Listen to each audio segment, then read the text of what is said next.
This week on the Spike and Jones podcast. Hi, everybody. Welcome to this week's Spike and Jones podcast. Today, we're going to try to talk about anything but the dumpster fire we now find ourselves living in. We've picked a couple of topics to draw from. Let's see how long we can stop complaining. Ladies and gentlemen, this is Spike and Jones.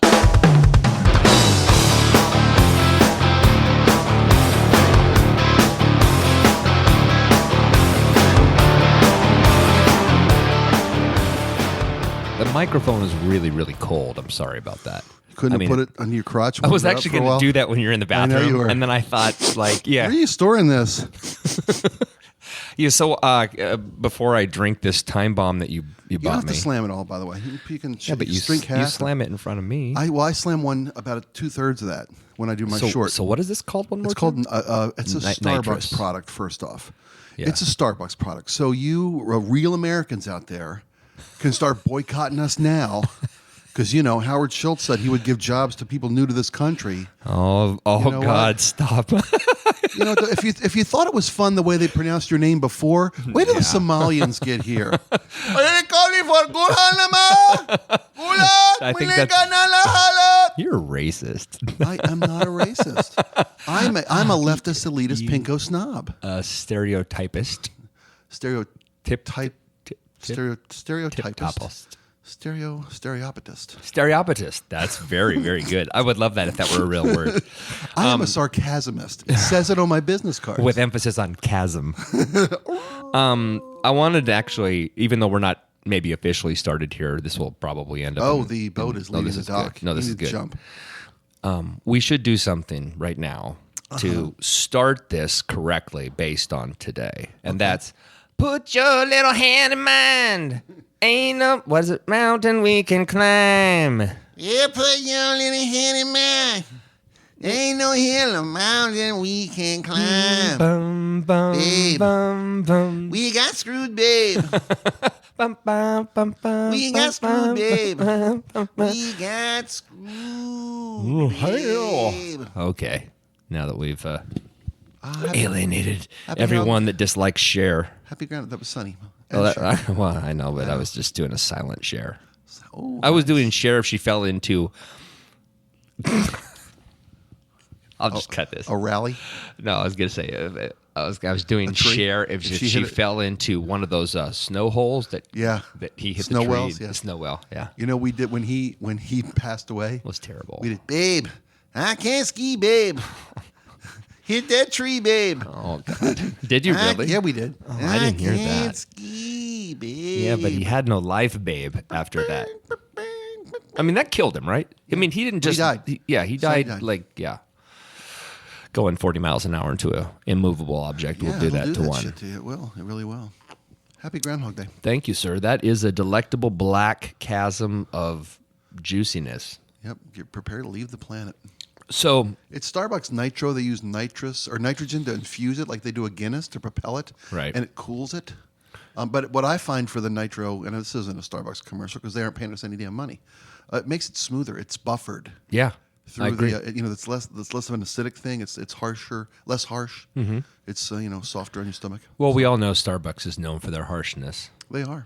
They are the McDonald's of coffee. God bless They them. are. They are. Yeah. Sadly, they are. But this is actually pretty darn tasty, and it's in Tivana cup because they bought that too. Yeah. It's funny. When you go to when you think of the atmosphere of a Starbucks, it's the Smithsonian of hipster.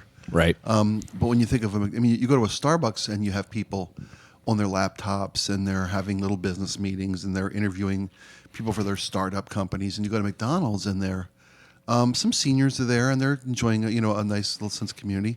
Some folks are in there having a UN meeting with 3 imaginary friends from other countries or planets because they're out of their mind. It's McDonald's and Starbucks are vastly, worlds apart. They are culturally. They are. My brother. So I made a post on Facebook yesterday. I actually changed my profile photo, and it was me actually mixing a podcast from last summer or something like that. I don't know, just changing it out. And my brother kind of gave me a little crap and said, what are you doing at Starbucks dropping $8 for a crappy coffee and basically being a poser, like the guy who hangs out hoping to get business, right? Because you know this. You go into Starbucks and that's where everybody does their business meetings, right? You bet. It's a free public Wi-Fi accessible. Why not? Right, but why I've met not? people there. So it's a meeting center. That's what they want. That's why toilet. they make it. Yeah, you bet. And overpriced everything else. So what? You know what I mean? But I found something really interesting. A couple of years ago, I was studying for a finance exam, my Series 65 license, thank you. And I know your eyes just rolled back in your head. But I painted eyeballs on my lids like that girl in the Indiana Jones movie. It's a tattoo, movie. actually. So. I was living in Bellevue, and my friend said, hey, I suggest if you're going to go hang at a coffee shop, go to the Tullys over there in Medina. And you know what? That was a really interesting place to be. Tullys in Medina? There's a Tullys right on the north side of Medina, kind of like south of Hunts Point and north of Medina, and Clyde Hill, that whole thing. And anyway, everybody in there was wearing, Gucci this. And, And it was an amazingly weird experience listening to people do pitches. Teslas and Maseratis. Yeah, people doing pitches for $500 million at the table next to you. And so, that was the difference. It was. It's not the McDonald's, by the way. No, not even kind of. Culturally different just world. easy to say. Yeah. So let's actually do something entertaining. For 5 minutes, let's talk about the last 10 days at KZOK, because we haven't had a chance to actually talk a little bit, at least, about your show since you were back on the air, because the last couple of weeks we've been unavailable to get together for our podcast. So do you mind sharing a bit? No, I'm happy to. Okay. Talk about me? Yes. What would make you think I'd want to do that? Where do you get these outlandish ideas of yours? Well, this is another chance for you. You don't have to play second fiddle. Oh, I hear you. I know. Smart ass mother. Mother, do you think you'll build a wall? Yeah, that's a perfect one. By the way, man, you've seen that one. It's just all over, horrific. Right? Yeah. Mother, do you think they'll try to break my balls? Yeah. Mother, should I run for president? Mother, should I trust the government? Yeah. It's perfect. I know. People keep asking. People keep calling the radio station. Are you going to do a Donald Trump song? You did. You can't. Well, I have, but I can't. Here's the drill. I guess I can. This is a bizarre climate, and I don't want to go political on you, but it's please do. It's people are too damn sensitive. Even myself, as a losing member of the last electional cycle, we're all so sensitive. You can't criticize the president without being, un-American anymore. Yeah. From the folks who brought you birtherism, from the man who brought you birtherism. Yeah. These guys squatted on a Supreme Court seat for a year, and now they're up in arms that, God forbid the Democrats wouldn't want to just give this guy who's corporate America's personal judge just a free, a piggyback ride to the bench, man. I mean, Jesus Christ. The hypocrisy is just glorious. I've got to find a way to monetize this. I know, right? So, but you can't make fun. I mean, God forbid you can't make fun of this guy. Are you kidding me? Yeah. That's like saying I'm going to the Mustang Ranch and I can't use my penis. Yeah. I mean, what am I doing here? Yeah. The last 10 days at KZOK have seen the soft launch, if you will, of Nate and Spike in the afternoons, the Nate and Spike show. It's good, by the way. Well, thank you, because we don't have one yet. It's literally getting to know you. Yeah. And what they asked us to do was to do a music show. There's some seriously successful, I was going to say good, but successful afternoon drive radio programming in this town of Seattle. Mm-hmm. And it's not bad. It's well done. It's professionally put together. It's sometimes brilliantly executed. Yeah. But they're not reinventing the damn wheel. No. It's table it's chair. Morning zoo, afternoon drive zoo. It's table chair prep service radio. Yeah. We got a survey, 5 women's surveys. This is the one thing guys do. What makes them dirty? Turns them off. I almost what did is that shit in their beer? That's right. Guys who shit in their beer turn women off. But you did that the other day. Did you notice that? What'd I do? On the air? Well, you did a goofy laugh to end the show. Did I? Nate said, "Well, hey guys, we'll see you tomorrow." And you went, "Ha ha!" And I was like, oh my God, It's an Spike, afternoon you're soup. killing me, I know. dude. Well, and here's the drill. We've been asked in the sorry. last. No. Call me on my shit. That's fine. I don't want to do that. Here's the drill. For the last 10 days, It's awesome. for the last 10 days, I'm nervous. Okay. I was literally in my car in the QFC parking lot, and I go, "Are you shitting me? You Should've just texted me." Should have texted me. Busted my shit. Anyway, Yeah. So I'm working with Nate Connors, who I've known for 20 years, but I don't know him. really, I really don't know him. You've known him for 20 years? Sure. Yeah. Wow. God. Yeah. Come on.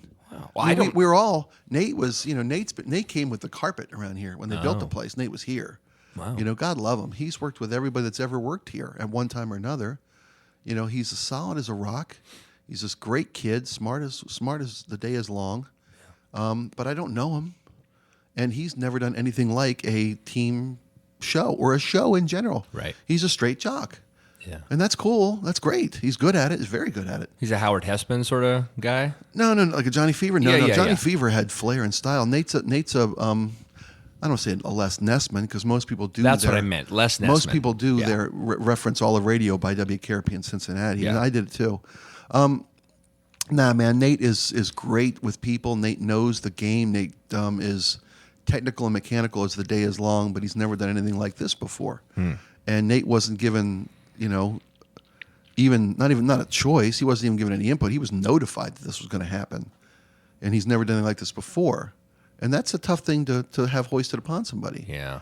And to ask me to go in there and work with him without having his input or approval, Yeah. or Surprise. consideration, that's a tough arranged marriage to get through. But all that being said, he's smart. He's got a great laugh. Yeah, he does. He's got a great sense of humor. Yeah. We genuinely do like each other.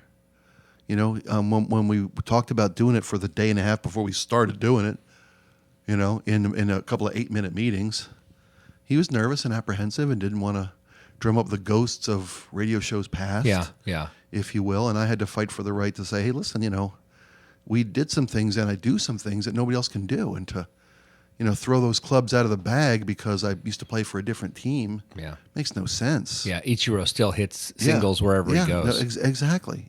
Shit. Except you hit home runs, Yeah, buddy. well, you're a sweet man. I got to take this. Okay. Well, I guess we're going to pause here. Yeah, please do. I'm sorry. It's my doctor.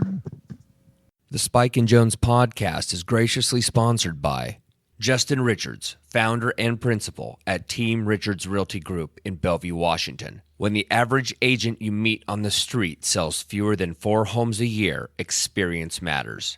Justin and his team rely on more than 30 years combined experience, multiple financial market up and down swings, and hundreds of properties sold when advising their clients on their next sound investment or pricing a home for sale.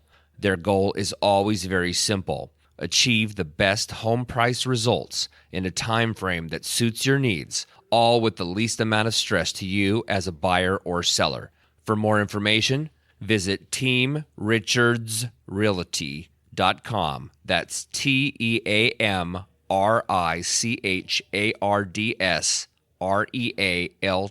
TEAMRICHARDSREALTY.com, or call Justin Richards at 425-765-8088. So even with all that being said, we have a golden opportunity of 2 guys who genuinely like each other. Yeah.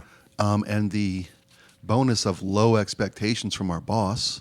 Our boss just wants us to do, a music show and make the interactions 3-4 times an hour between the music engaging and sticky. Right. And the ratings are subpar at the moment. That's why they finally made a change and let me get back on the air.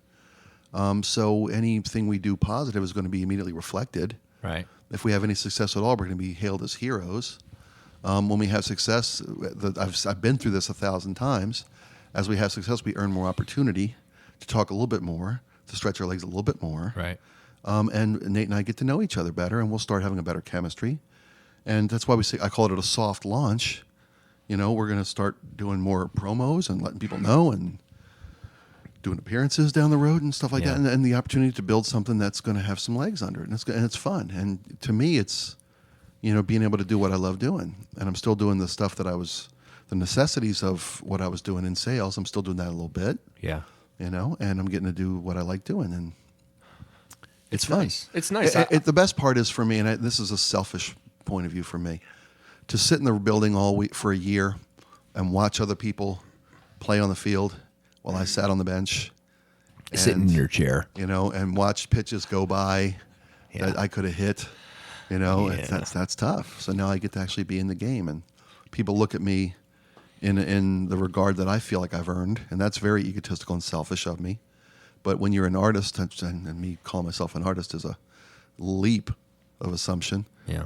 But when you see people blowing sunshine up other people's skirts for, I don't know. I don't want to be mean, but No, I know what you mean, though. I do know what you mean. when they're blowing a bent horn and can't wait to do it again, and you're like, Jesus Christ, really? Yeah. So when you finally get to get in the game and get a chance to swing at some pitches and throw some punches, it's gonna be great. Yeah, it's a tough gig. I excuse me. I know what you mean because being a drummer. So a lot of people don't know this, and you don't actually know this because you've never seen me play or even heard me perform. But it's kind of my thing. I'm pretty freaking good at it, right. And I've done a lot over the years, and I've been playing since I was 4. I'm 50, so 46 years is a long time. I've got I've got 40,000 hours. Yeah, I was going to say. I've got a crap load of hours. And I'm good. I'm quite good, and I don't mean this arrogantly. I just know I'm really, really good. And so when I go see... That didn't come across arrogant at all, by the way. No. Quit beating yourself up. When I you should see his face. When I go see shows, which is really rare, me going to see a concert is kind of like you sitting here in the office.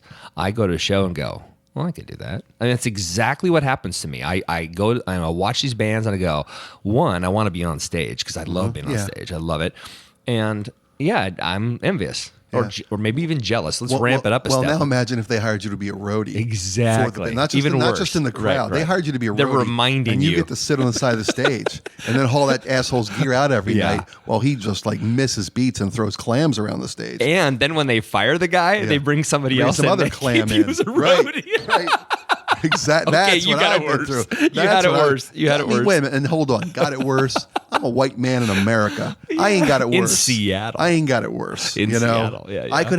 Could we have it better? Quality's Sure. great. We could all have it better. But I ain't got it bad. Yeah, you got like a $300 knit Seattle Thunderbirds T-shirt on. Right? It's a jersey. It's a hockey jersey. Yeah, that's badass. Officially hockey, they're called sweaters. It's a sweater. And you had it custom made. You got your name on the back. This is my KZOK 1025 T-Birds jersey, and I've had this for 20 years. That's legit. And I can still wear it to the games these days. You've had that 20 years? It's that white? Yeah. How is that possible? Hockey jerseys are made to get blood out of them. There's nothing I can do to this thing to mess it up. I mean, this is hockey. Yeah, but at your home, it's feces. It is. That's what we do.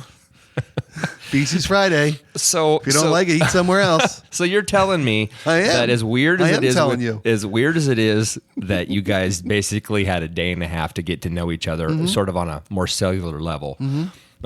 You really dig each other. It's short and it's new, but you're having a good time. Yeah, because he's a great guy, and he knows what and he wants to do the right thing, and he wants to win, and that's what I want to do. That's cool. And now that he understands that I'm not in here I didn't come in here to take over. Yes, I did. Yeah. I came in here to what do you mean, Nate and Spike? That's my idea, I know. Because God love him, he was doing an afternoon drive for like a year before I walked in the door. Sure. And have him hoist a partner upon you. That's a real kick in the jimmies. Are you talking about like afternoon drive in like 87 type stuff? No, back in the Bob Rivers days. Yeah. Are you talking about was he here at? Yeah.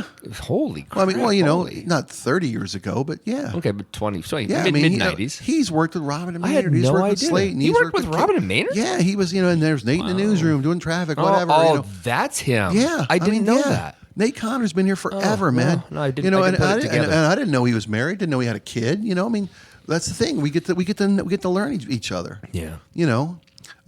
In fact, tomorrow, by the time this gets out there, it'll have been done. I'm going to get on the phones and ask people to call and say, how should we get to know each other better? What should we go do together? Yeah. We got to hang out. We got to pal out together. You know, my idea of taking a tarp and a pocket knife into the woods for a weekend. Yeah. And just, naked and afraid with Nate and Spike. Yeah. You know, I'll be naked. He'll be afraid. Go up to the middle fork and rinse the Snoqualmie. You're good, man. You know, so we want to go do stuff. I want to go to Tullys and say, give us one room for a weekend, one room, buffet coupons, and we'll bring our own chips. Wow. And we'll just go up there and gamble for a weekend and hang out for a weekend. That'd be fun, wouldn't it? Fun. I know, right? Yeah. You get to know each other. I want to come now. Holy crap. Wow. Well, see, we want to do a show together that we can get to know each other and become buddies on there that you guys want to hang out with. Yeah. The whole gist of any good radio show is a group of people that you can't wait to hang out with, whether it's in your car, on a podcast, at home, whatever. I mean, that's what we do. Yeah. We hope people want to hang out with us. Yeah, yeah. I mean, if we can, Just a different medium. inform you, if we can entertain you, great. But you've got a friend in your life that informs and entertains you. Yeah. That's all we want to be. Yeah, that's really cool. It's so funny because your energy level when you talk about this show, not our show, but your show with Nate, is on a different plane. And clearly it comes from your previous experience, your comfort level, all that stuff. But it's so fun to see you jazzed because, it was funny. 2 weeks ago, you and I, were doing this podcast and you even said during the show, is there anything we can use in there? It's just all chaos. Right. And the thing is people expect podcasts to be just random And crap. Chaotic. Right. There's something that they embrace about. There's something that they embrace about just the absurdity of noise. And by the way, those little clinks, it's always on Spike's mic, and I always thought it was a bracelet, but I realized it's not. It's some weird electronic. It's a connection in the cable. It's got to be. That's got to be a cable connection. Either that or you're just chipping your teeth over and over again. You're practicing. Got to learn to give better blowjobs. I swear to God, man. I'm all tooth. Mom. I'm all tooth and tears. I think man. my mom and my pastor listen to this. So we're talking about blowjobs. we can cut that part out if you want to. No, I'm going to leave it in just to infuriate my friends. Does your pastor listen to this podcast? Oh yeah, that's awesome. My pastor is the coolest. I mean, that's awesome. I've got a couple of close friends that are either former pastors or my current pastor. And my current pastor, he pastors a church in Falls City. And it's preside over a lot of cousin weddings, does he? Out there? Hey, now. Sorry, sir. Yeah. Hey, you see that family tree? That's a stump. God gave me this gift of comedy, this sense of humor. I got it from God. So if you got a complaint, talk to the big guy. Okay. I'm not talking to you. I'm talking to your pastor right now. Hey, Rick. If you don't like this sense of humor, take it up with the boss. Well, so his name is Rick, and Rick's a good buddy of mine, and we do a lot of cool stuff together. And he loves heavy metal. Loves it. Right on. Loves it. I mean, good heavy metal. It has to be not necessarily and certainly Cookie Monster rock? certainly nothing like there's a difference Yes, cookie. That's good enough for me. Yeah. like if you saw Black Sabbath, you would say, okay, it's Ozzy, it's Black Sabbath, but it's all just an act. It's not, say, Deicide, where they actually are talking about murdering children and I want to worship Satan. Are it's there not bands that kind like of stuff. that Oh, do there that? totally are. Okay, Yeah. wow. So anyway, I don't have the time to even. yeah, no. So he likes a really good heavy band. Sometimes I'll throw the term Jesus around like that. That's on the edge. Yeah, that's blasphemy. That's using taking the Lord's name in vain, right? Okay, well, I that's one of apologize. those. That's one of them. Their commandments. I thought that was one of the 10. That's the first one. There we go. Show me honor number the Lord, 9. Honor the Lord your God, right? brother. You know what I mean? Do not take the Lord's name in vain. There it is. Now, is that actually in the verbiage, or is that kind of how we've streeted it out? No, that's in the verbiage. Okay, It doesn't. I mean, I am the Lord thy God. Thou shalt have no God before me. Right? Isn't that the first one? I believe. So the Lord's name in vain is not really in there. Is that in there? It is that the in verbiage? there. It's much like the Second Amendment. I don't know the actual think verbiage it's of the Second Amendment. Commandment. Is it really? Okay. I'm going to have to look that up while we're talking. Go looking up commandments. Jeepers creepers. See, so- I did that out of respect to Pastor Rick. Willikers. Gee, golly gee willikers. Holy smokes, Batman. Jeepers. Holy smokes, divine tobacco. We did that parody once. That was God. Oh my goodness. Okay. I almost said God, but I said gosh. How disrespectful. Well, my daughter the other day, so my little 5-year-old girl, she was very excited about. She loves a lot of the music I love, and I was playing. Yeah, she really does. She's around it, right? So Right. she No, I hear hears you. I hear you. progressive rock and all this stuff. And there's this new band I told you about a couple weeks ago called Frost. A new band in my life. They've been around 10 years, but they're well known in London, etc. But they're not a big band like say Yes or Kansas or Rush, right? But they're great. And I put on a Frost record the other day, and my daughter just goes, "Oh my God, Dad, I love this!" And I go, "Cadence, You can't say that. You can say, "Oh my gosh," which is hilarious because it's the exact same thing, really. Yeah. It's, I guess. it's. I mean, well, it's like, come on, Jeepers. Where does that come from? I mean, it has the JE in the beginning of it. But doesn't it? Isn't it? It's intent. Isn't it reflective of respect though? Well, it is, but it's still come on, intent. When you respect enough to alter and make a conscious decision to not be blasphemous, it may be Jeepers Creepers. Might be the intent might be there that you've got a pattern in your head.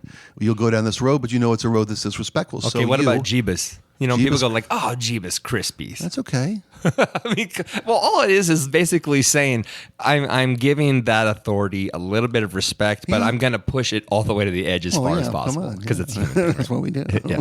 Well, anyway, so I go to rock concerts with my pastor, and he is awesome. I mean, we go to Gojira and Devin Downs, and we go all these heavy shows, and it's just a blast. He's just so cool, and all my friends show up, and they're like old school metal. They're like, "Hey, motherfucker, what's up?" And he's like, "Hey, how are you?" You know, very kind, pleased to meet you. You know, but he's just a rad dude. I love rad people. I mean, I like people that are unpretentious, right? Yeah. I would like to think as I'd like you to think too. Once in a while. I would like to think that I am fairly unpretentious. I get in my place there sometimes about certain things, but you know what? I realize I'm a hypocrite, so it doesn't mean I have to embrace hypocrisy. No, of course not. You just be but just be a human. Yeah. I think people recognize the inherent beauty inside of you. Right? The good things about you, even if they disagree. I was actually talking to a new friend of mine out in North Bend the other day. Excuse me. So I'm going to tell you about this. This is a cool little story. I was out in QFC, and I was walking through the frozen aisle, going to go buy one of them $1.50 pizzas. And there's these two guys, and one guy's got a leg brace on. And for whatever reason, I end up having a conversation with him. This is like 6 months ago. Okay. And found out this guy had a very similar leg injury to one I had 2 years ago. And then we started talking, and this is right when I met you. Okay. And so I said, well, you know, they asked me what I did, and I said, I have a podcast and do a few other things. And I was totally name dropping you this time. I go, I'm going to do this new podcast with Spike O'Neill, you know, and the guy goes, oh, wow, I love that guy. He's so great. And then that was it, right? We formed this friendship. So last Friday, he's asking me, the first question he asks out of his, so this will swell your ego. He goes, so what's Spike like? Like, he doesn't give a crap about hanging out with me. He wants to know about you, which I thought was really cool, right? Yeah, exactly. I'm not going to demonstrate that. And so, you know, I told him. And what'd you tell him? No, I told him, I said he's a really good. Enough about me. What do you think about me? I said he makes me look good because he's so whip smart. I mean, I get in front of him. This is actually true. Still to this day, I get nervous around you. I do. I think it's because I want to operate at your level. I recognize you. It's like walking into a racquetball match. I'm a racquetball player. I'm not a great racquetball player. I'm a good racquetball player. I want to walk into a room with the guy who's going to crush my ass because I come up. Now, will I ever get at his level? No, because he's always going to be ahead of me. Right. But I do. I get excited and I get nervous coming here. So anyway, he asked me. His name is Richard. And he asked me a little bit about you, and I told him, and then he said, you know what I like about him? He's a guy who I pretty much never agree with politically, and yet I can tell he's a good guy. Oh, wow. And I think that's what I'm talking the about. kindest of compliments. Yeah, you know what I mean? Yeah. When you can have civil discourse, you know, even maybe slightly uncivil discourse, Sure, but you can recognize each other. Yeah, you can recognize each other's kindness and capabilities and understanding underneath it. The best part of a human being, right? What I've come to, I appreciate those very kind words from Rick. What I've come to realize in social media in the last few months is that the ones who inflame me the most, the worst offenders of the proponents of the point of view that I vehemently disagree with, they're most in need, of everything, I think. I mean, that's an arrogant thing for me to say, but the guys who make the most outlandish and ignorant claims, and they're the most dug in, tick deep believers of what they believe, and I used to get I'd have to counter that argument. I'd have to give them opposing viewpoints, and I don't anymore. Right. it's not going to do them any good. I mean, I don't know if it's not going to do any good. That was my guilty, justification for preaching through the keyboard from a political standpoint to these folks. But you know what? I'm not going to get through to them. No. And, and they're not going to get through to you. Well, first off, they're dealing in bullshit. So how could they possibly get through to me? But just their opinion. These guys, they just type this stuff, and it seems like the louder they yell, the louder they type, the worse off their information system seems to be. Right. Those are the ones that just can't wait to get that into the Ethernet there. No, but you being it's not like our audience doesn't recognize your hyper liberal approach. I don't see that as compassionate. You don't see that on your side? Meaning, I even hate to draw sides, but I mean, you don't see that necessarily coming, not necessarily from you, right? Because I do get that you are civil about it, even if you just right. Okay, I do see that on my side, but and maybe it's an arrogance and a delusional, comforting buffer on my part. But I would say that people who are ridiculously based in fantasy, are the outlier on my side. Sure. Whereas they are the vast majority on their side. And the point I was going to make initially with this whole train of thought was Facebook's where these people go. Right. I used to think there's so many people. I think it's Twitter where they go. Well, I don't even go there for that same reason. Yeah, it's a garbage dump, man. It's like, okay. I used to think, God, do all the people in America feel this way? No. But all the people who do feel this way are on social media. Because they got to get that shit out there. Yeah, exactly. They have to speak it. Because they got to spit that poison out. Yeah. But they think they're saving the world. Yeah. Give him a chance. Well, okay. 12 days already, and he's taking water and, got the fuses lit, the dumpster's on fire. I mean, every day is a new cavalcade of, what the hell are we doing here? I wanted to ask you about this, though. Mm-hmm. I get that is the truth.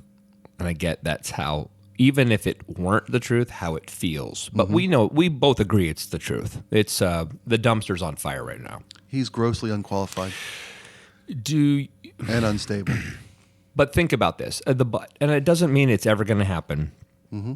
It's just my desire for hope and change. Mm-hmm. Is that I'm sorry we have that phrase is trademarked. You can't. Yeah, I know. I'm sorry. I'm the wrong. I'm the wrong skin tone to use those words. When I look at what's going on, I wonder, wouldn't it be amazing if it was like the Bad News Bears, where you just say this kid's a cluster, and then you discover he's actually Kelly Leak. He's a decent cat underneath all. I'm not saying this at all about Trump, but he's a decent cat underneath it. And you know what? He's actually talented. And let's pretend that the vote was 100% legitimate, no matter who said what. Okay. Mm-hmm. And let's pretend also that the majority of the people picked him, not just the electorates. Okay. Which we're close on. Okay, we're 49, 50 point. No, it was a very close election. Right. That he lost.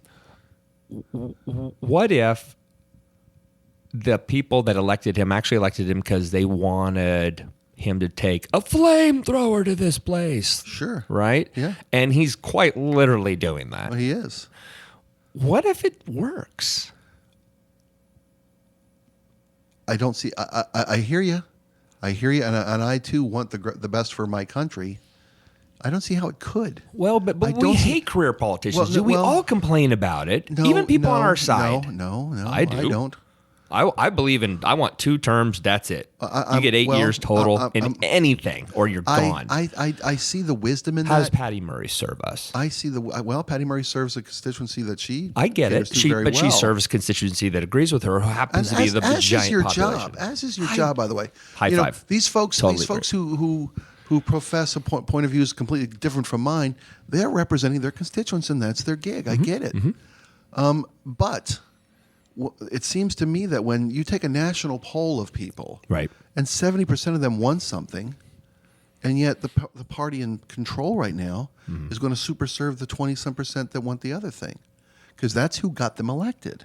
Right. Does that seem like a democracy? No, but it's been really that way. It hasn't been that way. Sure, it has. It's just louder now. Well, we're more aware of it because of social media and the news. I don't know that that's the case. Partisanship. I think that vilification of statesmanship rules the day. Statesmanship used to be about compromise, about concession. Well, of course it was. Well, but now that's vilified. But don't you think when that the Tea Party came into play, it was like, you work with the other side, we will primary your ass out of existence, and they did. Yeah. I mean, that's vilification of a I compromise. don't disagree with that. So how is that good for democracy? It isn't. It's think of sales. It's every good sale is what each side thought they could have done a little better. Absolutely. But they're willing to make some concessions to get the thing done. Right. These guys, I mean, like last year's with the Supreme Court, we won't even hear about this guy because all of a sudden we've got this rule where a president shouldn't be allowed to pick a justice in the last year. Right, on the way out. What? Right. Is next year, is it going to be 2 years? Right. How about if the Democrats say, in the final 4 years of your presidency, you shouldn't be allowed to pick a Supreme Court justice? Right. Makes about as much sense to my side. I still think of this as the discussion we had a couple of months ago, where it was about the fact that, say, 60 years ago, our country was left to its devices based on its ability to get to media, right?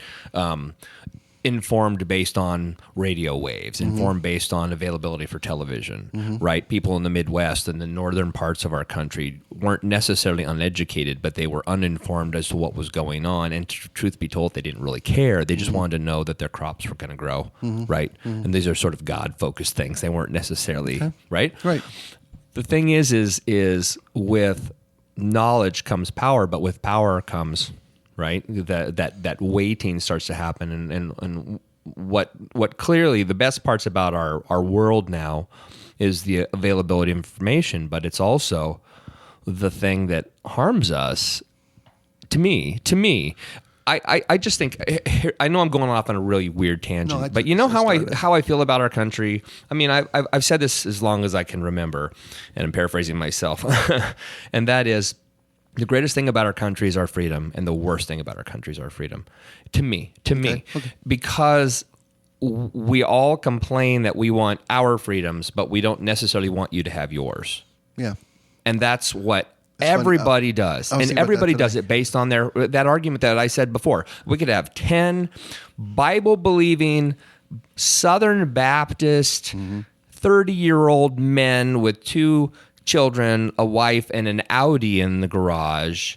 They all make $50,000 a year. They all live in, I don't know, pick a state, Nebraska. And you ask them about abortion, and they'll have 10 radically, not just 10 moderately differing opinions, 10 radically different opinions on a tough topic. That's just people. Yeah. So we have to choose to get along. I agree with you 1,000%. Yeah. And we do need to be able to communicate our side while appreciating the opposing side. Right. That's what's missing. And then meeting somewhere close to halfway. We're never going to meet at 50-50, right? But somewhere close to halfway. But now with media seemingly, you got your MSNBC and you got your Fox News and you got your CNN. I mean, all of a sudden CNN is taking sides. It's weird, man. Yeah. I mean, CNN, holy shit. Type CNN.com.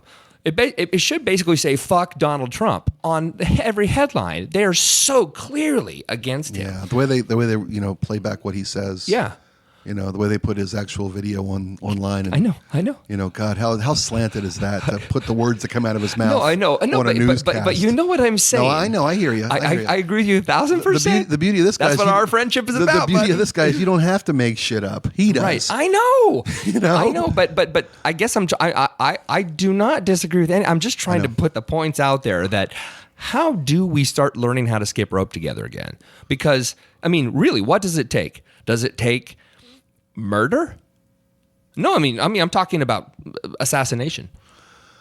They'll be showing up at my house in a couple weeks. No. And that first off isn't much like this travel ban. Yeah, that will only exacerbate the problem.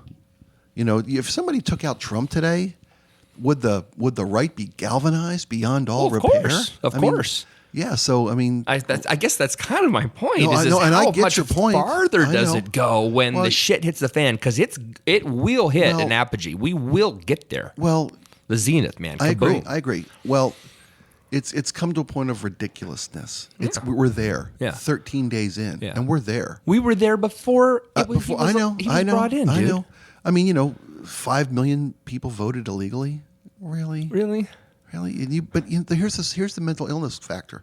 He believes it. Well, I like that he's still talking about it. What is, just believes just it. be the president. Shut I up. know, Why do he you actually care? believes that shit. Why do you care? I know. What if all of this addressing the concerns of illegal voting actually pull you back out of office? You dumbass. Shut up. The genius of it is, it's what's going to allow folks who want to suppress suppress votes. Oh, yeah. This is their validation, Right. of stricter voting laws. Yeah. Just the idea that there are 5 million illegal voters out there.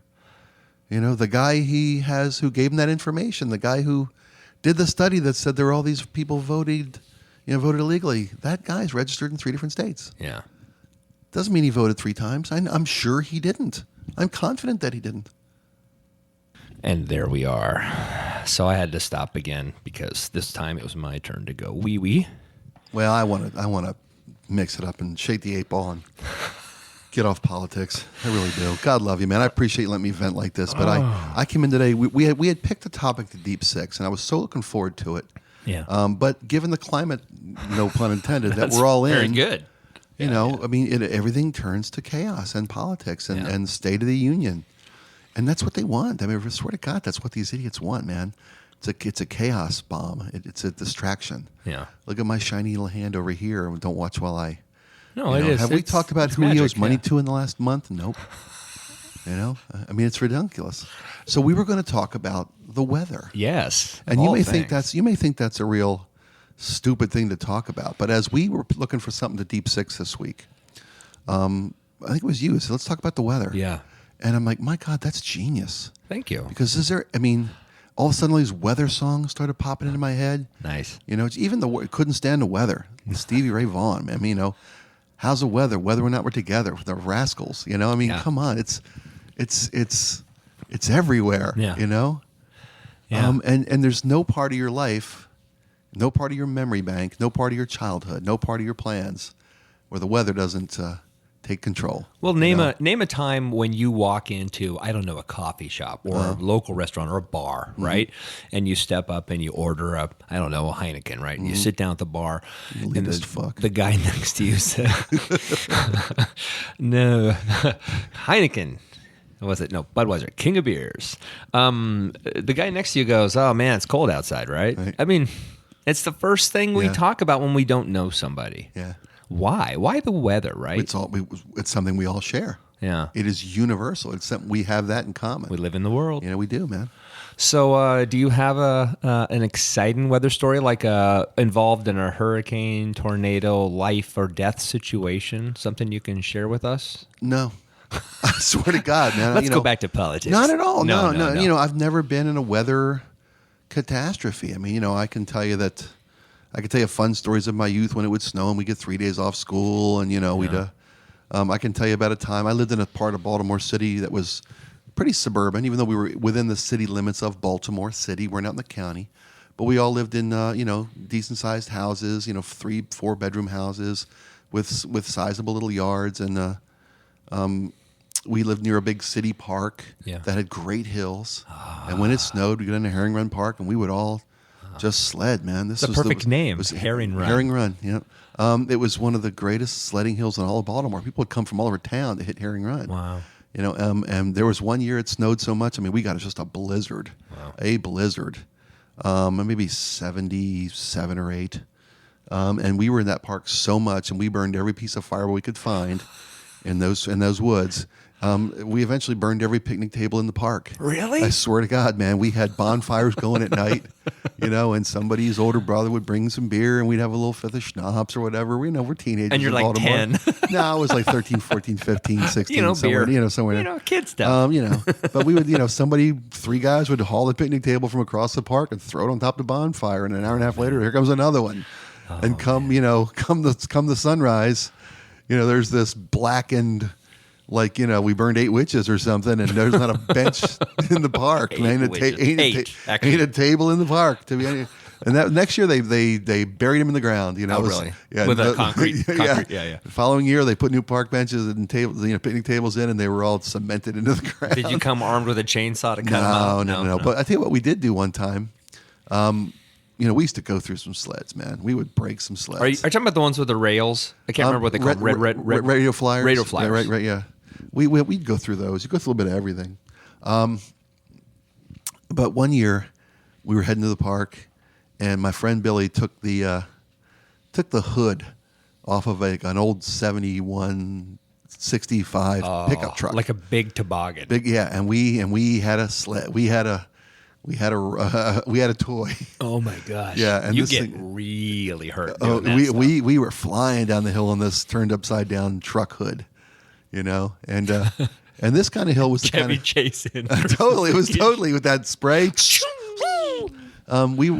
was the kind of big long hill that you would go sliding down for almost a full minute of ride. Really? Yeah, we it was didn't a have big anything long like that hill anywhere I ever lived. And the walk back up was a good 7 minute walk up the hill. Wow, yeah. So that being said, when this truck hood goes sliding down the hill towards you, you better get out of the way or jump on.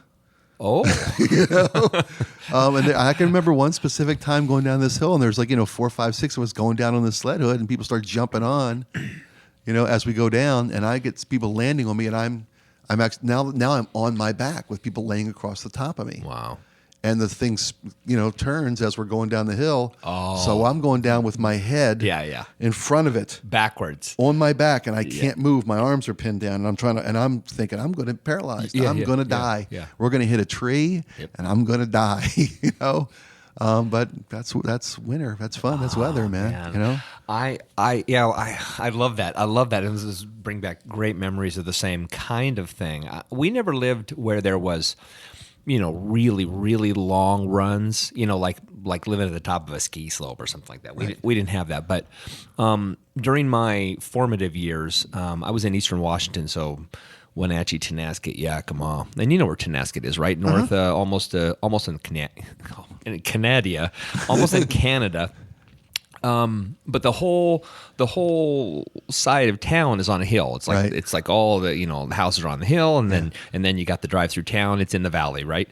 And so we lived up on Second, almost at the very, very top. And Second was one of those hills that had a horizontal cutoff on it that went vertically up the hill. So when it came down, it stopped abruptly and then went that way. Okay. Went to the left if you were coming down the hill. Okay. And because the hill would sort of bow down into that cutoff road, the bottom part of Second always had a "Don't drive," the road is closed sign, top and bottom. Because if you're driving a car, you're just gonna right off the end. There's nothing stopping you. It was so steep. So that became our sledding hill. So it was only a block long, but a hellacious block.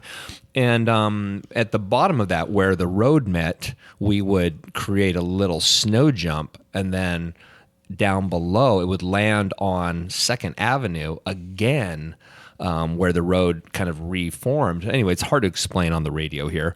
But needless to say, at the bottom of 2nd, there we created a ski jump, and then you had about 20 feet of air, so it had a real true gap, and a 20-foot drop as well.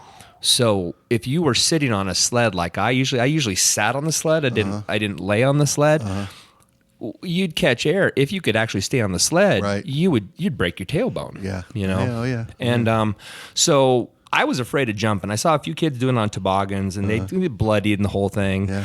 It's just what kids did. You just knew you were going to survive.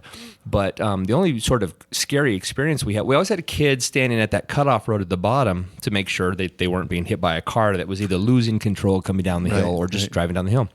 And I watched this kid. His name was Donnie, and he was he wasn't the brightest kid in the world, but he and his brother were kind of they were just the local kids, and everybody always got stuck playing with them.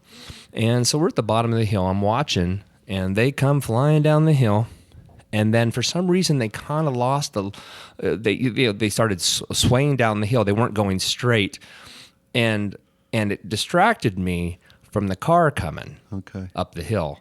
And so I'm saying, Donnie. And then right when I turned to look, when he was maybe 6 to 10 feet in front of me, coming down the hill at a good 20 miles an hour, there's literally a car right in front of him. Coming down the hill, and they're going this way, right? They're going to T-bone that car. and they literally hit the tire and bounced off the nose. They just bunked into the nose and came off. And I remember thinking, like, would I have been an accessory to, what would have Would it have been your fault the kid got killed? Yeah. You think that car could have stopped coming down that hill? Oh gosh, no. You think you could have stopped him going the hill in the sled? Oh gosh, no. Then you're free to go. Yeah. But I just remember turning around going, No, I hear you. I hear you, man. And yet we walked right back up the hill and did it again. Like we it were was supposed to learn from our mistakes. Come on, man. Come on. I got a paper out to do at 3. I don't have to worry about this crap. One of the hills on that park. If you're familiar with Seattle, for a point of reference for folks listening, I know people listen from all over, and I apologize, but the Queen Anne counterbalance, that hill. Yeah. That's what we're talking about at Herringbone Park. That kind of a hill. So we're talking like 18% grade for a mile. It was a monster. It was great. Really? Yeah. Like that? Yeah. Seriously? Yeah. I didn't know hills like that existed. Oh, yeah. Baltimore, big sweeping rolling city parks, man. This park had 8, 10 baseball diamonds. Wow. Okay. This park did. 2 football fields, 4 soccer fields. Yeah. Inside Herringbone Park. Have you gone back and noticed it's actually about half the size you think it is? Of course it is. Sure it is. I know, right? Yeah, of course. That's always how it works. You go back and say, oh my God, maybe it was smaller then. I don't know. Yeah. Yeah, I was just closer to the ground than I am today. Well, no, but not really. Not really. It's a big city park, man. You can see it from space. I mean, Christ, it's a city park. You can see it from space. Well, close to 1,000 feet. That's space. No, but you look at a map of Baltimore, a topographical map where a satellite image of Baltimore. Yeah. Herringbone Park's a big ass park, man. We had fun. Have you ever seen lightning hit something? So yes, we are. My friend hit the lightning lottery, is how the story ought to start. So we're up at my buddy's house up in Edmonds, and we used to have an annual summer party. I think it was his wife's birthday. We would celebrate every year, put the volleyball net up, get a keg of beer, blah, blah, blah, blah, blah, frozen drink machine some year, whatever. We just like to had a lot of great friends just to get them together for an occasion. So one day we're up at his house, and storm rolls in, so we're all kind of hiding in the house, the carport, and wherever. In his yard was a little koi pond he'd put together. Okay. With a little pump in the bottom for, keeping the water circulating. So the little koi, he made it himself, dug a pit, lined it, put a little concrete and whatever, the rubber sealant stuff, and put some koi in there. It was beautiful. Nice little meditation thing. The pump was, just your basic water, swimming pool kind of whatever pump, aquarium pump. I don't know what kind of pump it was, but right.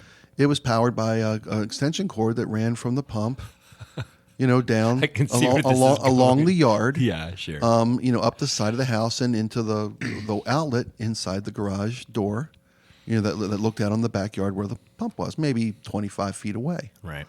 On the far side of the koi pond, in the corner of his yard, was a big old pine tree.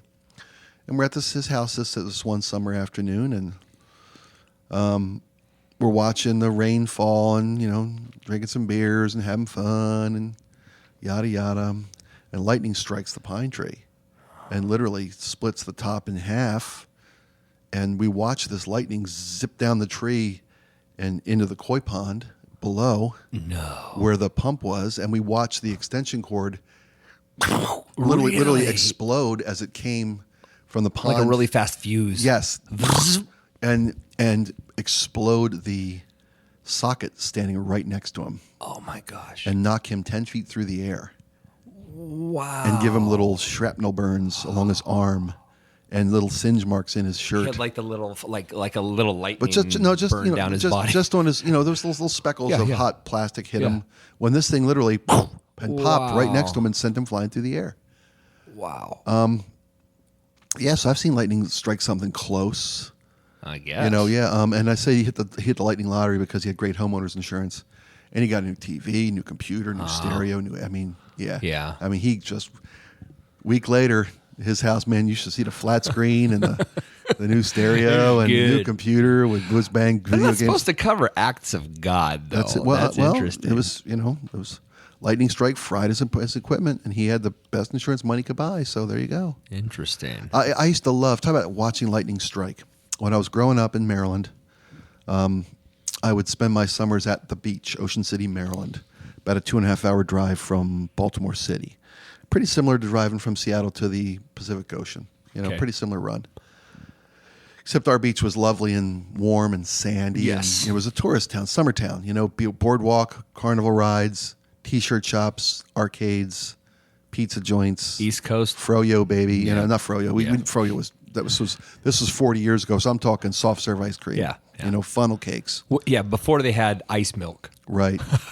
Dippin' Dots, please, Right, for the love of God. Take your Real space cream. treat and go. Right. And I was for the last few years I was working at the beach, and we literally we'd always vacation there as kids. Your family go down for a weekend or a week. I mean, my old man was, God love him, he would put us in the car pre-dawn, still sleeping in our pajamas, and drive to the ocean, and we'd show up, down there right about sunrise, have a nice pancake breakfast at one of the little pancake houses, and play on the beach all day, and shower off at the city shower at the edge of the boardwalk by the parking lot. Pop back in the car and drive us home that night. Have a day at the beach. Didn't need a hotel room. That was awesome. Yeah. Last few years I was at the beach. I was a bartender at a bar, Brass Balls Saloon. The Brass Balls Saloon that's actually the name. That's from. I'm such a kid. I just as soon as you say Sure. balls, I just start laughing. Everybody. That's why that's why they named it that. Everybody did. Yeah. That's what a pawn shop is. Those 3 brass balls out front. That was a signification of a pawn shop. Oh. The guy was kind of a nostalgic buff. So. I have to explain that. I've never heard that. Brass balls? Yeah, with the pawn shop. Yeah, the 3 balls of a pawn shop. Have you ever seen that image No. at all? Okay. No. That was where I was derived from. Okay, I'm sorry. It's okay.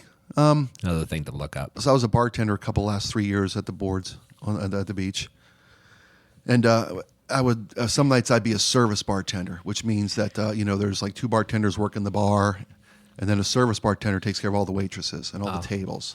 So, I'm the guy that just takes order after order after order after Right. order. I'm a nonstop octopus of love, making. I'm a fast. When you're taking care of all those waitresses. I'm a fast ass bartender, man. I could sling some liquor. Okay. And you'd work in a little service window that looked out over the boardwalk deck, because 2/3 of the tables were inside. They had a little stage for the guitar player to play, a long bar that ran the length of the place, and then out front was 20 tables right looking down, 4 feet above the boardwalk on a patio that looked out over the ocean. And one of my all-time favorite memories is, and I've got many of them, but watching lightning storms out over the Atlantic. Yeah.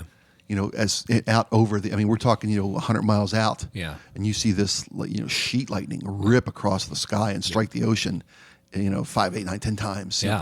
I love that stuff. That's East Coast thing. You don't get that out here at all. God. Yeah. I love lightning like that. That's just the most amazing thing. Yeah. You can watch for hours. Yeah, watch the ocean and the lightning. I lived in Virginia and South Carolina for a few years when I was in the Navy. Kind of good reason to live out there. And that was the one thing. I was never a big fan of the weather, meaning I'm not a humidity guy, right? So, just growing up here, it's rarely humid. There's no humidity here. And so you go out there and you're like, holy crap, it's like a warm glove on your face most of the day. Well, it's like a hot towel, yeah. At 4 a.m., it's a warm glove on your face. Yeah. It's just really grody. But the storms were always awesome. Yeah. Epic storms. Epic. Almost every day in the summertime. Yeah. And a couple of experiences I had. Yeah, I did, see lightning strike different trees, etc. Yeah. But 5-6 blocks away, nothing really close. Right on top, yeah. Yeah, but the one sort of escape from death that I had wasn't so much that I actually experienced it, but heard about it later. So I was living in Charleston in 1989, and I was reassigned to go to Virginia Beach in August of 89, which was just a month before Hurricane Hugo came through Charleston. So this is one of those moments where I always consider like, okay, God must be looking out for me, right? Mm-hmm. Because we lived in this apartment complex in North Charleston. It's a really cool place. Really dug it. Just, traditional 2-story apartment, the stairway up the middle. And we moved out. We moved to Virginia, and then again, Hurricane Hugo came through that year, and turns out that during the storm, the only tree that fell in the entire complex went right through the center of our apartment. Wow. Literally Cut it in half, yeah. Cut it in half. I hear you. And we wouldn't have been there anyway. At the time, I was married to a different person, and we would have been staying in one of those brick houses that everybody owns down there, Right. somewhere out of town. I mean, where they all were experiencing terror in a brick house. Yeah, just the fact that occurred is one of those things I always just wonder, like, what did that look like? Would it have been me and it would have cut my legs off, or would it have just, Right. crushed me in the middle of the night? I mean, we're talking like I remember the complex had all these, like almost like, I don't know if they were, whatever you get in the South, like a version of a cedar tree, but they were basically 2 feet wide trees. So, I mean, Yeah. these were burly boys, Yeah. and I mean, we're talking to the ground. It Yeah. didn't like hit it and stop. It went through. It went It cut through in it half. like butter. Wow. Kablam. So, yay, great story. but I survived. You remind me of a story. We used to have a tent in our backyard in the summertime. My brother and I, we'd go camp out in the yard, little I little love 2-man that. pop-up tent, right? Old pup tent, whatever. And had a windstorm come through one night, and we were out in this tent like a lot in the summertime. Yeah. And because of the weather, we didn't sleep in the tent that night. It wasn't rainy or anything; it was just really windy. And next morning, a log about 16 inches, wide, not around, but wide, fell right through that tent. I mean, leaving like a 4-inch dent in the dirt under the, Yeah. we went through the Yeah. tent and sunk into the ground. That would have been us. Crushed kids. Crushed we'd have died. Yeah. We'd have wow. died that night. I don't. I miss those days of sleeping in the backyard in Yeah. a sleeping bag and looking at the stars, trying to find the not comets, excuse me, the Satellites, satellites, you bet. Yeah, right? you bet. But I would love to let my kids do that. I mean, I live out Yeah. in North Bend. I live in 3 acres. I mean, you'd think I would do that, but all I can think about is the fact that if my kids go out there, they're bear food. Because I mean, we have, dude. Yeah, you got bears. We Yeah, have we bear. don't have grizzlies though. Brown bear's not going to eat your kid. A black bear's not going to eat your kid. I heard black bears are the ones that you got to watch out Really? for. Eat your kid? I They're thought it was just far grizzly. more. No, Really? they're far more dangerous. Isn't it seasonal too? If you don't do it in the fall, you're fine. Aren't they? Yeah, aren't they- basically, you know? because that's when they're looking for food. They got Right. to hibernate and all I've that. seen grizzly man. But I mean, so my bedroom, you can see, out from the garage, right? I mean, it's right next to the garage. And when we first moved there a year and a half ago, I heard this boom, boom, boom at 4 a.m. Yeah. And I pulled open my blinds, and there's a bear closer than Nose you. to nose with you. Yeah, the window is right here, dude, and he is literally right there, Wow. except maybe a foot closer to you. It was so close. Scared the poop out of me, but I'm an idiot, and I wanted him to go away because they were raiding my garbage cans, Right. And I slide the slider open just really slow, just enough, about this, maybe 6 inches wide, and then I went like that, and that bear popped up and then ran. Yeah. And I've never seen something so big go so fast. Yeah. And so just a word to you guys is don't try to outrun Don't a bear. screw a bear, man. Screw the bear. You will lose. Don't go up a tree. No, I hear you, man. Don't go up a hill. He will beat you. Wow. And he will destroy you. Do you like big weather? Do you like big weather events? Do you I like like- watching windstorms come through? And I like weather events that actually terrify me, but I also want to know I'm going to survive. It's like okay, please, Lord. Well, no, but I mean, like I would love to be 20 feet away from a tornado. Really? If I like Even if you could know, knew you'd be I could okay, yeah. survive it and not like lose a limb or Yeah. eyesight or something. I've never seen a tornado. I haven't I mean, either. I've been in hurricane type weather Yeah. before. Yeah. at Big the nor'easters, beach. etc. Well, yeah, I mean, literally, the hurricanes would come up the East Coast, and they'd kind of peter out offshore, and they'd go from 4s to 2s, Yeah. and then they'd hit the Atlantic coast, and we'd get 10-foot swells that Right. would come on Tropic depressions. right, and Yeah. the waves would come up and literally take the beach. I mean, we had 60 yards of beach at some places. It would be a little thinner, 20 yards of beach some places. But the waves would be coming up under the boardwalk. Right. The surf would be under the boardwalk. And, literally the city in the following days would be out there with bulldozers pushing sand back out from the ocean into rebuilding the beach. Yeah.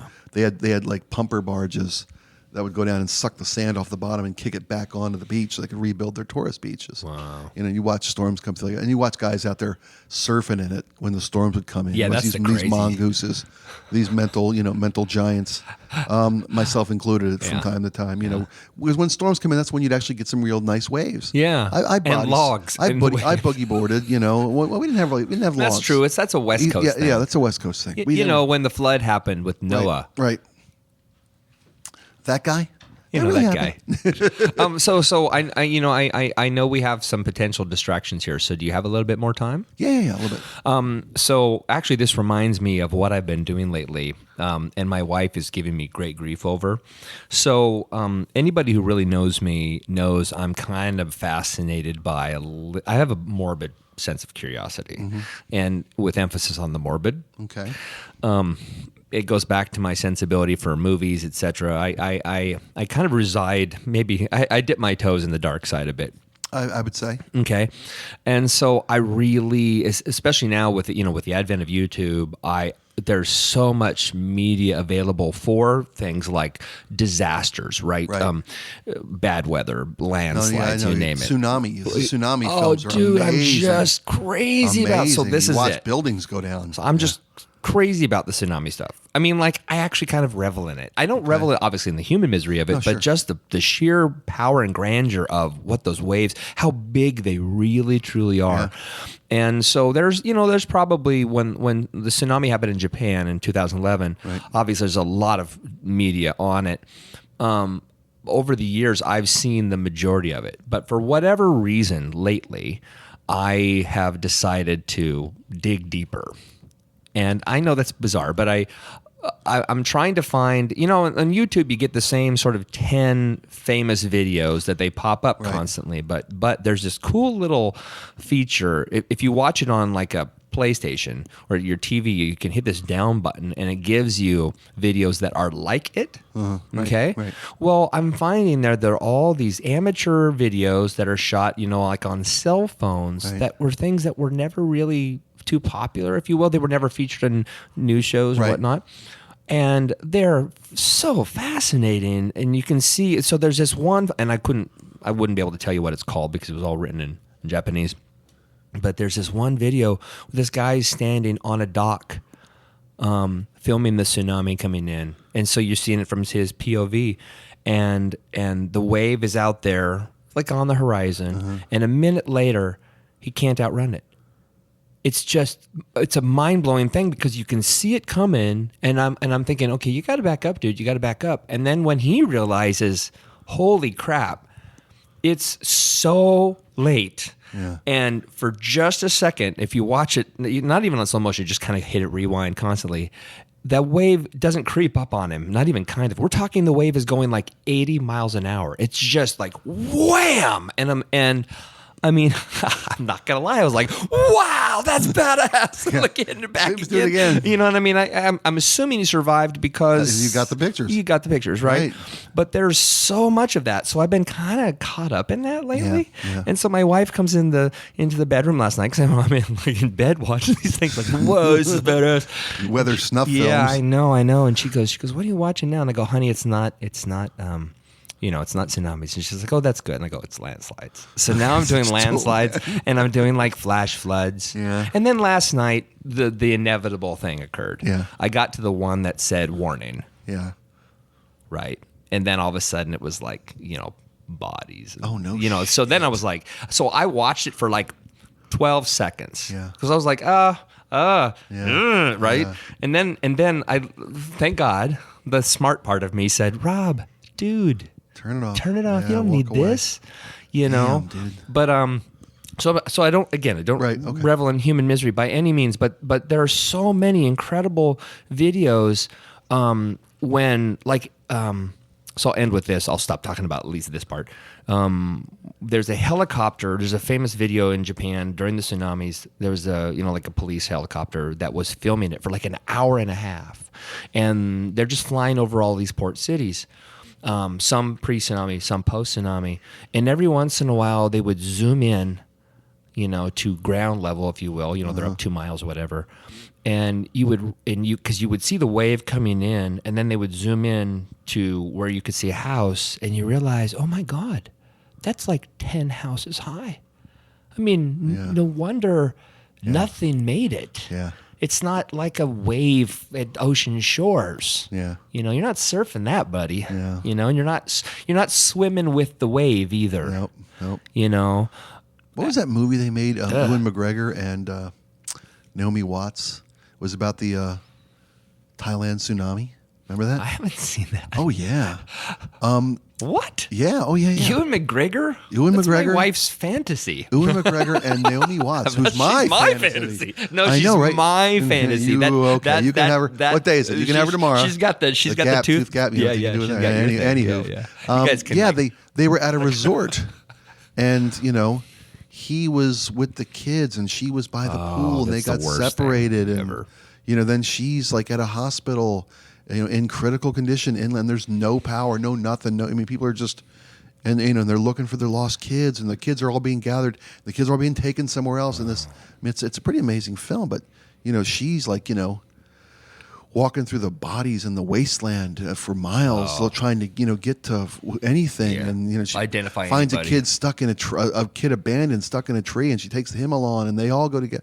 It's amazing, but it's that post Thailand tsunami from a few years ago. I don't know about this. I mean, I know about the tsunami, but I didn't know about the movie. There was a Hollywood film made about it, and it was.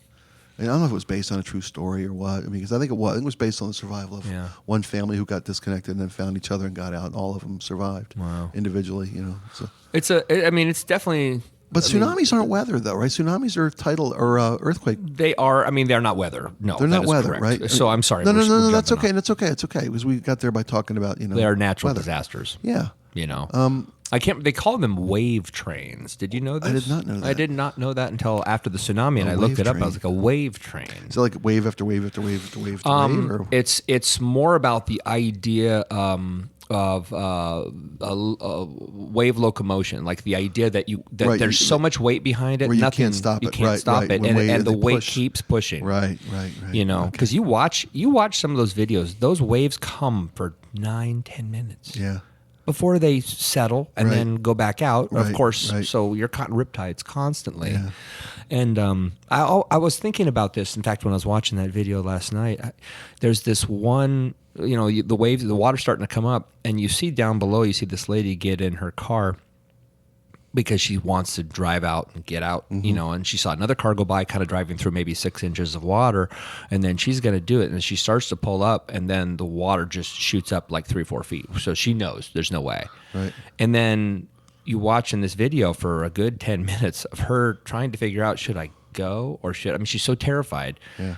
And should I get out of the car? She opens the door and then closes it again. Like, where's your safety? Yeah, no kidding. Do you go in the house that gets washed away and you get crushed in, or do you stay in the car and hope you don't get crushed? It's not a boat. It's just madness. Yeah. There is a really a great thing. Spike and I love movies, but there's this really great documentary actually about the tsunami in Japan, and I want to say it's called like Surviving the Tsunami. And it's on YouTube, and it's an hour and a half long. I think it was produced by NPR or maybe the BBC a couple years ago. And it's basically the interviews with 6 or 7 families, some of which everybody survived in their family, and some of which nobody but them survived in the family. And the toughest story to me was a couple women and their children. Their children went to school together, and both of their children died in the tsunami because they took the teachers took the kids out of the classrooms, and they took them to a safe point because in the past no tsunami had ever reached that height. So they took them to a bridge, and of course they got trapped on the bridge, and then it's just terrible. You see floods and take out bridges because here comes the debris. And debris starts stacking up. Yeah. And the force the of water just came up over the bridge, and what are they going to hold on to? They're going to drown or get crushed. And so they lost the children, and it was just so terrible. And it showed the Japanese mother. It was just heartbreaking. It showed her in the sediment behind the school with a bulldozer. She had paid money, and she said she will spend the rest of her life digging for her child. Oh, my She God. has to find her child, her daughter. She has to find her daughter. And then the good thing is, as terrible as this event was, her daughter was eventually discovered, like 4 miles down the shore on the beach. As terrible as that is, so she could have that closure she needed so desperately that she was just, like, I mean, these people, just the level of hopelessness. So here we are. What a joyful... I hope all you folks are candy canes and a light pop in this. This is so not interesting or funny. No, it's not funny. I'll give you that. I wouldn't say it's not interesting. Okay, it's interesting, but like it. we're definitely... Yeah, we got swept away, one might say, by this, by the topic. Weather. I'm so sorry. It's okay, buddy. You know what? We're getting through it together. Profound, though. Yeah, it is. Highly recommend. Would you rather be hot or cold? I would much rather be cold. You can add layers. You cannot take your skin off. I hate being cold. I hate being hot. I freaking hate it. I hate being hot. Yeah. Oh, I hate it so much. Well, I mean, being from the Mid-Atlantic, you talk about humidity. Yeah. I mean, that's oppressive heat. Yeah. Hot. I told you my Japanese story. I mean, I don't mean to override all your things here, but I told you the time I went to Japan in the summer, the first time, right? I don't know. Can I share that with you real probably. quick? Are children going to die at the end of your story? Well, this is my favorite. This is actually my favorite weather story. I just couldn't remember if I had shared it. How many dead before. kids does the story have in it? So, well, if you're talking about in my testicles, about a million. So the first time I went to Japan, another man's snuff film in the summer was 2001. What happened to be supposedly, at least from what I read and what I saw on the television, the hottest period Japan experienced like in 45 years. Right. And so they had high temperatures at 115, 116 with high humidity. So we're talking heat index of like 135. Killing people. Crazy stuff. Stupid, crazy hot. Yeah. I had never been in Japan in the summer. I'd only been in the spring. And so I told my wife, I said, I think I'll be okay. I lived in the South. I'd lived in Charleston, and I'd been there, for a couple of years. I knew what summer's hot, summer's oppressive, summers are like. She said, okay. And so, we went July 5th, and we landed in Osaka, and she said, hey, do me a favor, take the suitcases. We're going to take the buses over here. I'll go get a pass. Do me a favor, just wheel everything out, and I'll meet you out there. I'll go get them. And so I'm in the airport. It's 72 degrees and sunny in here. It's beautiful. And I go up to the door, and the door opens, and I'm like, oh, you can feel that hot, sticky. Yeah. And I wheeled everything out, and I was like, wow, this is a lot like Charleston. Yeah. And I was like, oh God, because my in-laws. What you don't know is my in-laws don't have AC. They're one of those people. We don't like how it dries out our skin. You know what I mean? Okay. And culturally, a lot of Japanese people don't have right. AC. Well. Because they get stuck with work. And they're like, I want to live in the real world when I go home, right? Yeah. So I step out, and I'm like, oh, God, I'm going to have to be in this weather for a lot of time. And then all of a sudden, what I thought was hot went away. And then it got like stupid hot, like Vietnam apocalypse now type hot. Really? Water running down your nose hot. And then a little breeze came, and I was like, okay. If I can get these breezes every once in a while, we're going to be good, right? And then the breeze stopped again. And it was like even hotter than the first time, like this weird oppressive. Over how long of a period of time? Maybe 30 seconds. What? Oh, it scared the crap out of me because I couldn't believe how stupidly, like, I had a short sleeve shirt on and shorts. I knew it was going to be hot, but this was like, again, a glove on the face, try to breathe through the leather type. Brutal. Yeah. And then all of a sudden the breeze came up again. And I was like, I don't understand. And I hear my wife behind me. She says, honey, I got the tickets. I turned around, and I realized, Spike, I'm standing in the doorway to the airport. The breeze is the AC. Coming out, yeah. The reality is that crazy effing hot. Wow. That was reality. I wheeled out to the bus. Within 15 seconds, I was like, oh my God, I'm in this place that I can't escape. I'm going to be here for 22 days. I thought I knew hot. Right. I had no idea what jungle hot. This is jungle hot, right? I hear you. And we get on the bus, and it's 82 on the bus. and they've got the AC on, and 82 is the lowest they're gonna get. Yeah. You know what I mean? Because it's so hot outside and yeah. it's just cranking. And they're all complaining. People are putting blankets on. They had blankets on the back of each seat so people could cover up because it was so cold in the bus. It was 82. Oh my God. So we get to my in-laws' house. I'm tired. I'm jet lagged and fragged, and I just want to go to bed. So it's 11 o'clock. I finally go to bed. But the bedroom we're sleeping on is the third floor. Right. Oh. In a house with no AC. We have 2 fans, one at each at our feet, laying on the floor because we sleep on futons in Japan.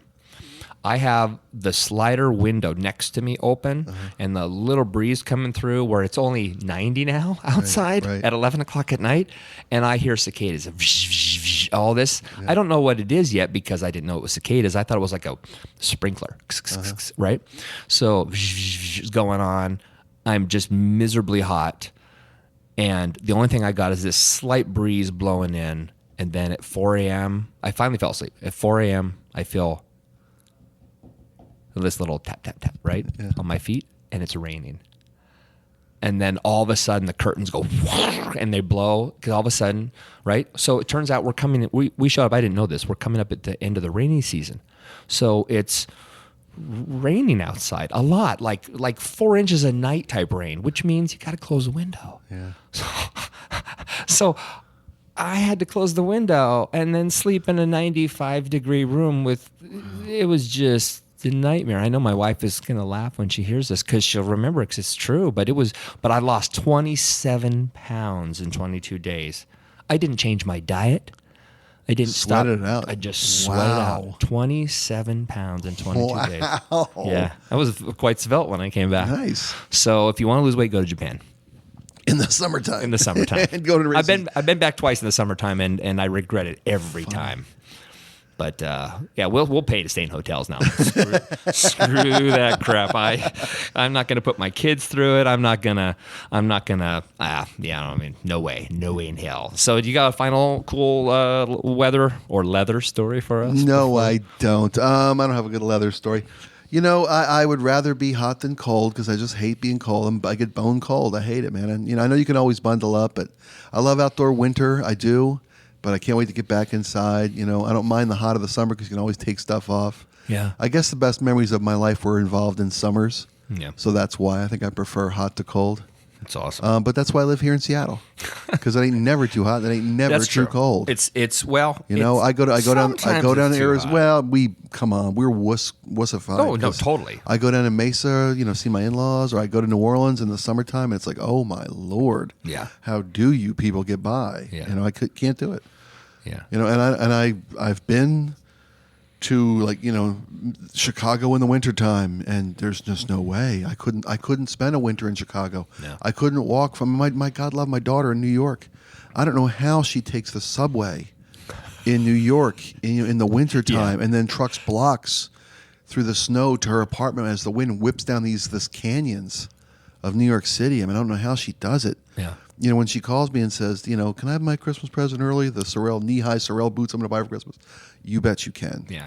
This year I feel so sorry for you, honey. This year you want a knee-length, down-filled goose, whatever company coat, that the survival coat of New York. Yes, of course you can. Of course you can. I couldn't do it.